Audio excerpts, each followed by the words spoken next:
بسم اللہ الرحمن الرحیم۔ السلام علیکم۔ کیپٹل ٹاک میں خوش آمدید۔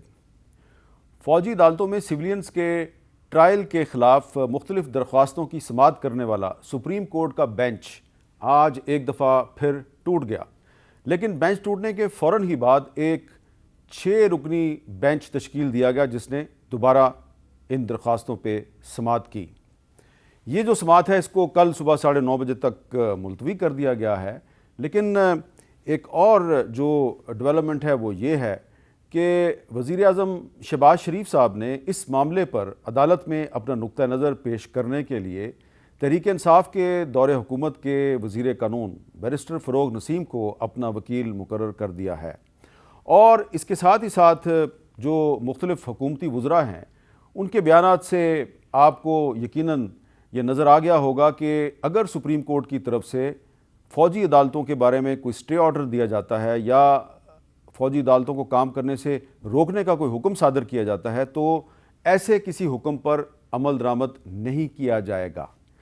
آج D G I S P R کی طرف سے ایک بہت اہم پریس کانفرنس کی گئی ہے۔ پریس کانفرنس میں انہوں نے بہت سی اہم باتیں بتائیں، اور اس میں انہوں نے یہ بھی بتایا کہ کچھ اہم فوجی افسران جو ہیں ان کے خلاف بھی کارروائی ہوئی ہے، اور کم از کم 3 اعلیٰ افسران جو ہیں ان کو ان کی ملازمت سے بھی فارغ کر دیا گیا ہے۔ لیکن اس میں انہوں نے فوج کی ایک متفقہ پالیسی، متفقہ سوچ کے حوالے سے ایک اہم بات کی ہے۔ ذرا سنیں وہ کیا کہہ رہے ہیں۔ آرمی جن امور پر بالکل متفق اور کلیئر ہے وہ یہ ہیں کہ سانحہ 9 مئی کو پاکستان کی تاریخ میں نہ بھلایا جائے گا، اور نہ ہی ملوث شرپسند عناصر، منصوبہ سازوں اور سہولت کاروں کو معاف کیا جا سکتا ہے۔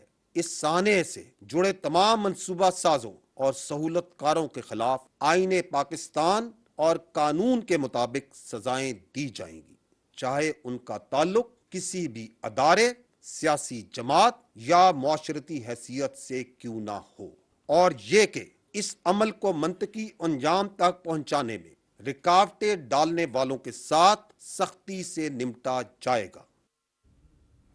تو یہ جو ایک دو ٹوک موقف ہے D G I S P R کا، یہ آپ کے سامنے آیا ہے۔ اب آج جو ہماری گفتگو ہے وہ اسی حوالے سے ہوگی کہ اس وقت حکومت اور اعلیٰ عدالتوں کے درمیان جو ایک محاذرے کی کیفیت ہے، اس کا کیا نتیجہ نکلے گا۔ ماضی میں بھی بہت سے عدالتی فیصلوں پہ عمل درآمد نہیں ہوا، اور آئندہ بھی اگر ایسا ہی ہوتا رہا تو کیا نتائج نکلیں گے۔ ہمارے ساتھ گفتگو کے لیے موجود ہیں جناب کرنل ریٹائرڈ انعام الرحیم صاحب، ایک ممتاز ماہر قانون ہیں، اور تحریک انصاف کے دور حکومت میں جو فوجی عدالتیں بنی تھیں ان عدالتوں کے خلاف انہوں نے بہت سی درخواستیں مختلف عدالتوں میں دائر کیں۔ ان کے ساتھ موجود ہیں جناب جہانگیر جدون صاحب، ایڈوکیٹ جنرل ہیں اسلام آباد کے۔ لاہور میں موجود ہیں ربیہ باجوہ صاحبہ، لاہور ہائی کورٹ بار ایسوسی ایشن کی نائب صدر ہیں، کسی تعارف کی محتاج نہیں ہیں۔ کرنل انعام صاحب، آپ سابق فوجی افسر بھی ہیں اور ہیومن رائٹس ایکٹیوسٹ بھی ہیں اور وکیل بھی ہیں۔ یہ بتائیں کہ جو آج D G I S P R کی جو پریس کانفرنس تھی اس میں جو ان کی باڈی لینگویج تھی، جو ان کا لب و لہجہ تھا، اس میں وہ یہ لگ رہا تھا کہ جو 9 مئی کے جو واقعات ہیں اس کو ابھی تک انہوں نے فراموش نہیں کیا، اور وہ پرعزم نظر آ رہے تھے کہ ان واقعات کے ذمہ داروں کو ہر صورت میں سزا دینی ہے۔ کیا یہ پیغام ہے پاکستان کی سول سوسائٹی کے لیے یا سپریم کورٹ کے لیے؟ نہیں، میں اس کو پیغام نہیں سمجھتا۔ میں سمجھتا ہوں اس وقت ایموشنلی آرمی کے اندر لوگ بڑے ڈسٹرب ہیں۔ یہ نہیں ہے کہ بھئی کور کمانڈر گھر پہ حملہ ہو گیا یا جی ایچ کیو پہ حملہ، وہ امارات ہیں، لیکن سب سے جو اہم چیز ہے نا، ایک وہ شہید جس نے اپنی جوانی دے دی اور اس کی تصویر بنی ہوئی ہے وہاں، یادگار بنی ہوئی ہے، وہ توڑ دی گئی، اور اس کی 13 سال کی بیٹی لپٹ کے یادگار سے رو رہی ہے کہ میرے باپ نے کس کے لیے جان دی۔ اسی طرح کیپٹن شیر خان کو دیکھ لیں، اس کی وہاں یادگار ہے، وہاں گاڑیاں رکتی ہیں، لوگ فاتحہ پڑھتے تھے، آپ نے وہ آ کر توڑ دی۔ یہ وہ نوجوان ہے جس کو پتہ تھا کہ انڈیا کے ٹروپس اوپر آ رہے ہیں، اور اس کے باوجود وہ اوپر سے نیچے اترا اور اس نے جان دے دی، اور جب وہ نیچے گرا تو انڈین جو آرمی کے لوگ تھے انہوں نے اس کی لاش ڈریگ کرنے کی کوشش کی، اتنے میں ان کا فارمیشن کمانڈر آ گیا، اس نے اس کی ڈسک آج اس کے گلے میں ڈلی ہوئی تھی میٹل کی کہ دیکھو وہاں اس کا نام لکھا ہوا تھا کیپٹن شیر خان، تو اس کے اوپر اس نے کہا یار یہ ان کا افسر ہے، اور اس نے کہا یار سچ اے بریو افسر، جس کو پتہ تھا میں موت کے منہ میں جا رہا ہوں۔ اس نے نہ صرف اسے سلوٹ کیا، اس نے سندور منگوایا اور اپنے ہاتھوں سے اس کے سر میں ڈالا۔ I was lucky I was in Karachi, میں نے ان کے جسد خاکی کو ریسیو کیا وہ جب وہاں لائے، اور ہم ایئرپورٹ پہ لوگوں کو کنٹرول نہیں کر سکتے تھے، اتنی پبلک کراچی کی جمع ہوگی، وہاں نماز جنازہ پڑھا گیا۔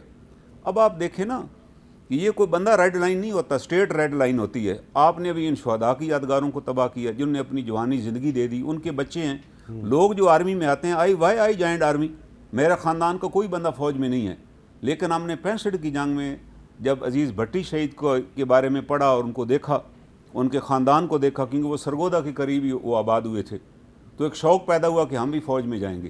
اگر ہم شہداء کی یہ تکریم دیکھیں کہ ان کے ساتھ یہ ہو رہا ہے تو ہو ول جوائن دی آرمی؟